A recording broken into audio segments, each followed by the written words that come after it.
That's all I was trying to say earlier, is sometimes it just comes down to a few words. It comes down to something so essential of just wanting to mean something and leave something behind. That was what drove his whole life, I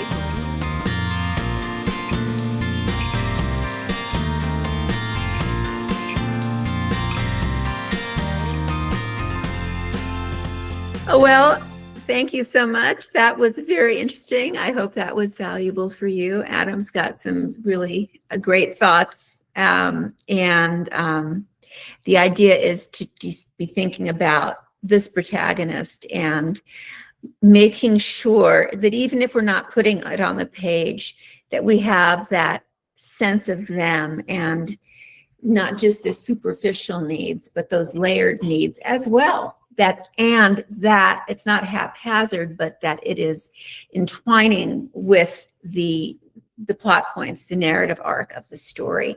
And I think those things are essential. So I think on one level it is very easy, and on another level, especially when you're really aiming for literary fiction, it's harder. It really is. And, what we talk about a lot is meeting genre expectations and then exceeding them. And this group, I expect you all to exceed them. So I appreciate your input. Melany, I'm sorry that we put you through the ringer. I probably shouldn't have been the one to volunteer. And Alex, I very much appreciate your comments. So thank you, and Pam as well. So let's start by taking a look at, let's begin with taking a look at an end, if we will. And I would like somebody to offer us some feedback on Alex's piece, his final chapter of his book. Who would like to start with that? How about you, Stacey? I would love to, with my normal caveats of not having read the rest of the book. I will say, in reading this last chapter, I felt very I was going to say let down. That's not the right word. I feel very disappointed that I couldn't read the previous number of chapters and all the way through, because even where Pam and I came into it, I was still emotionally struck by this last chapter. I was still sucked into it. I was still grieving with Nikolai. I felt the weight of the whole book, and so I could only imagine that increasing tremendously if I had had the benefit of reading the other 70%, 80% of it or something. So yeah, I loved it. I thought I guess what I'm saying is it felt very powerful in my limited exposure of your novel, and I can only imagine what Melany and Celeste felt having the benefit of reading all of it. It felt very powerful. It felt very tragic. I know you mentioned a few weeks ago that you were struggling with the last chapter of trying to articulate a person dying and kind of coming in and out of consciousness and remembering things. I thought all of that was handled beautifully. I thought it was wonderfully worded. I thought it was chaotic at times and peaceful at times. So it just felt very, I felt like you captured something completely unknown in such a worthy and respectful way. And so I just really appreciated all of that. When you started the chapter, your very first paragraph, it was just beautifully written and very tragic all at the same time. Just the way that you connected the whole violin theme, and yet his body is shutting down, and it's painful, and it's hurting him, and it's hard. So I just resonated with that. I felt that. On page 4, middle of that page, with the paragraph, the watery pain in his chest stabbed him. You changed this paragraph around. I love the short, choppy sentences, the way the images and the memory swirled around him. I just thought all of that was orchestrated and done very smoothly and very well. My only question, I think, was on page 5. Your first paragraph there, under the high-pitched ring in his ears, and you talk a lot about, you just give a lot of updates on a lot of characters. And so I'm assuming these are characters that we've traveled with throughout the book.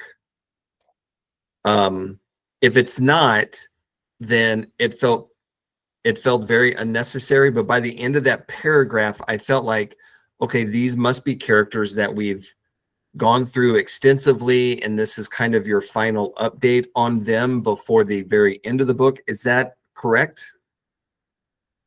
Yes. Okay. All right. Then that's totally fine. Me coming in, it felt like, boy, this is a lot of information about stuff that I don't feel like I need, but I totally understand what you're doing there. So yeah, I felt like this was a great wrap up. It felt very reverent. I think that's what I would say. It felt reverent. It felt beautiful. It felt tragic. I like I said, I felt emotional in it, even without the benefit of all the other the rest of the work. So I thought it was great. Wow. Thank you. I was a little scared at the beginning because you said I was disappointed. I'm like, what? Yeah, I was disappointed that I didn't get the full impact of it. Okay. Because I got a little bit of the impact, and I thought I could only imagine what this feels like if I had walked with you all the way through this manuscript. So, and I will say that paragraph that you're referring to is sort of a wrap up of good. Yeah. I mean, That's why it's so good. Yeah. Right. Pam, what were your thoughts? Thank you, Stacey, so much. Yeah, I especially loved the fact that you began this with the reference to the violin. This chapter felt full circle, and like Stacey, not knowing everything, it came across like it was an ending. It was a full circle ending. It comes across as a life lived fully, but not perfect. And I think the ending is going to satisfy readers in this closure, because Niccolo acknowledges his limitations, even that Stradivari's instrument is richer and stronger, and yet Stradivari looks to him for approval of it. So he appreciates his role he played in that. And I think that as he dies and he has these memories or these remembrances of life, I think you showed a man who maybe didn't achieve everything he wanted, but he lived enough. And I think it was reverent. I only had one question, and it had to do with his wills. On page 2, you refer to him sitting down at one point for the third will, and the paragraph says the first will designated Leah and any further children, blah, blah, blah. The second one came at the end of Jiro's apprenticeship, but I don't know what the third one, what changes were in the third one. That was the only thing I said, well, what did he do differently in this one? And I don't know if that's because something that everyone else knows, because it was earlier, but I did find myself scanning, trying to figure out what did he do in that third will that was different from the first and second. Other than that, there was nothing that felt like a dangling detail or anything. Wasn't it the dowries for the girls? What was the second one? The first, because it says the first will, let me see it right here. The first will signed after their first child designated Leah and any further children as heirs. The second came at the end of Jiro's apprenticeship. The workship went to Jiro. The 3 boys would split the house, the equal shares. The 3 daughters would each receive dowries. But I don't know what the third one was, because then you talk about. What was Alex?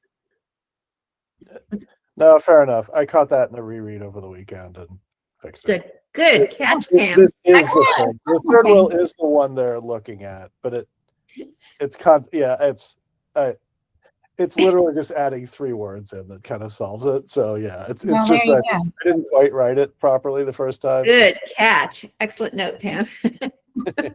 But other than that, I feel like, even if I don't know Niccolo, I feel like you presented, talking about authenticity, an authentic man, and not so much with flaws, but with weaknesses that he maybe never overcame.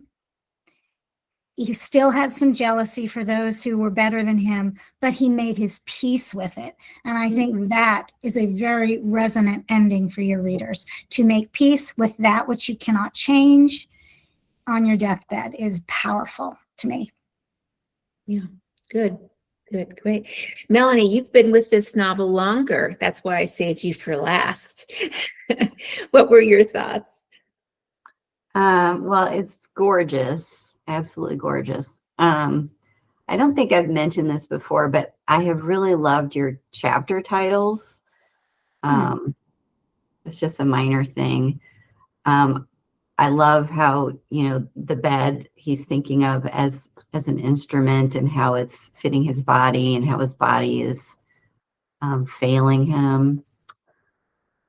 And I really like the way you open it with just acknowledging, we're not going to beat around the bush. This is when he's about to die. Because I feel like I wouldn't do that, but it makes so much more sense to just say, this is where we are.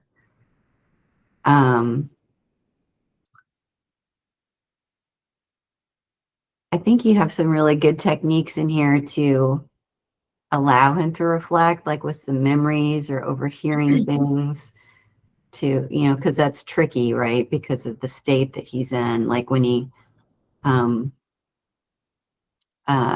the bottom of page 2, Niccolo had said, 12 voices fell into the silence of those 2 months. You have had a sad life. He's remembering him saying, you've had a sad life. And then him saying, I wouldn't say that. Like that remembrance does a lot of work in this chapter for us understanding how he looks at his life now that it's coming to an end.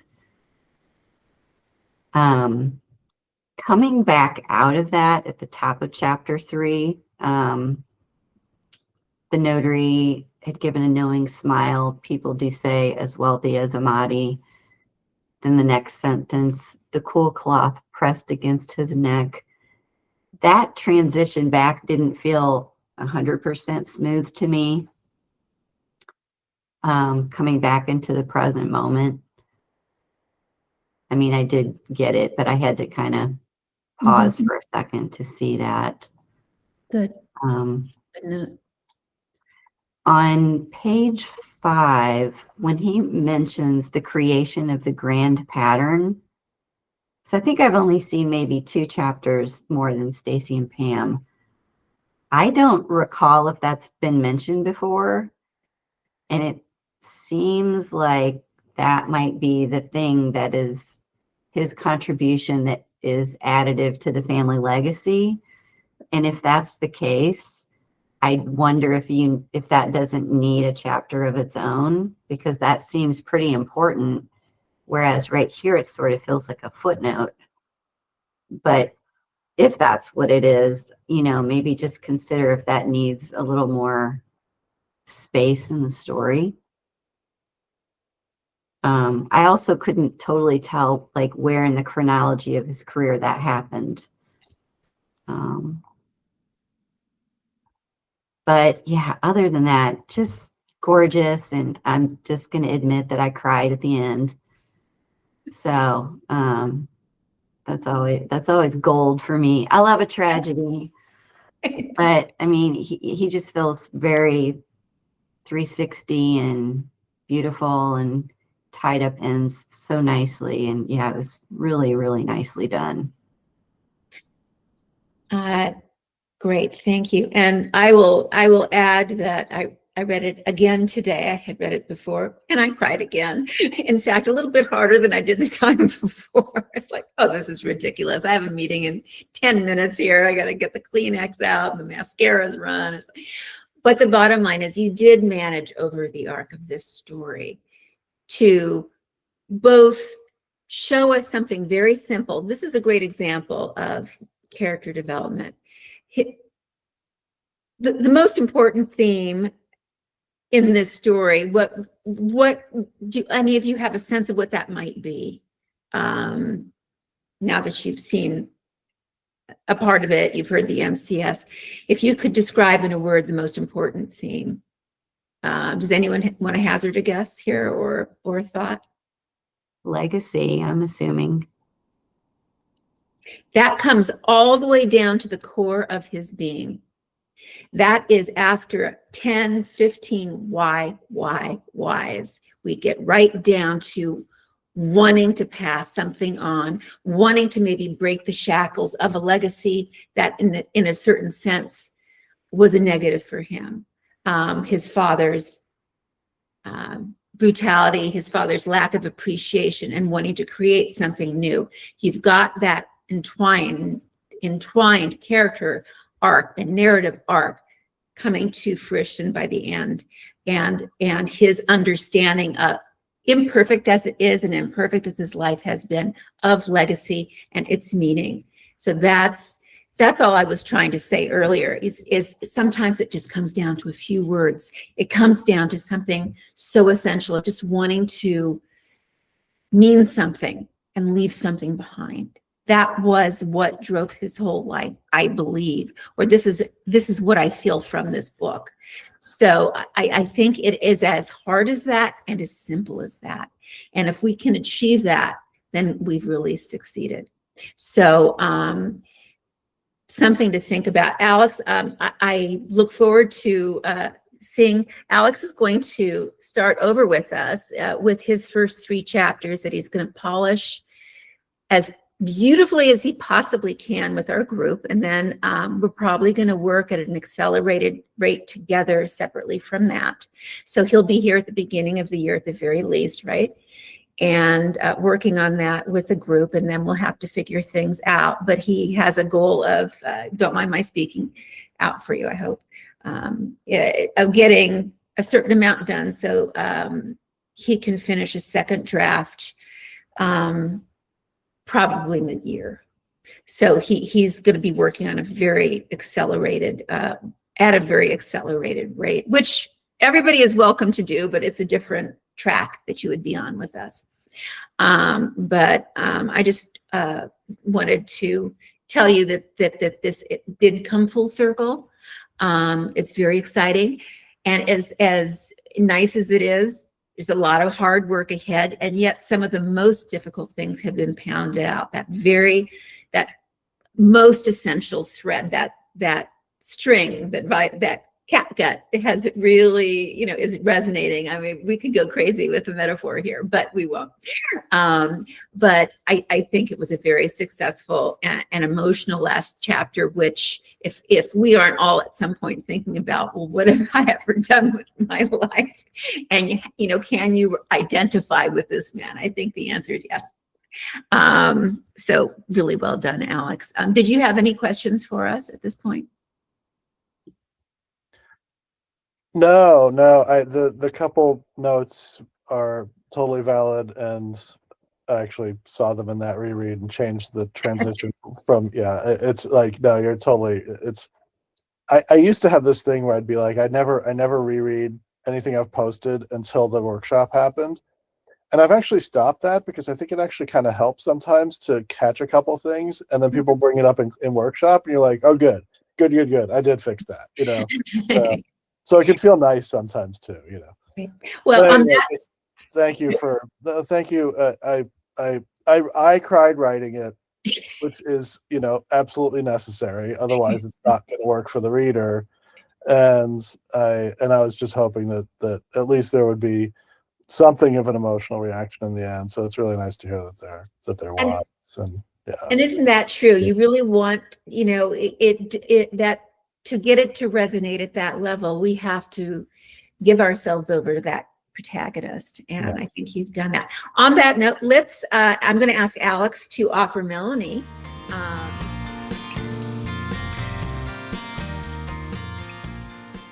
Bardsy delivers the tools, guidance, and support you need to produce compelling novels.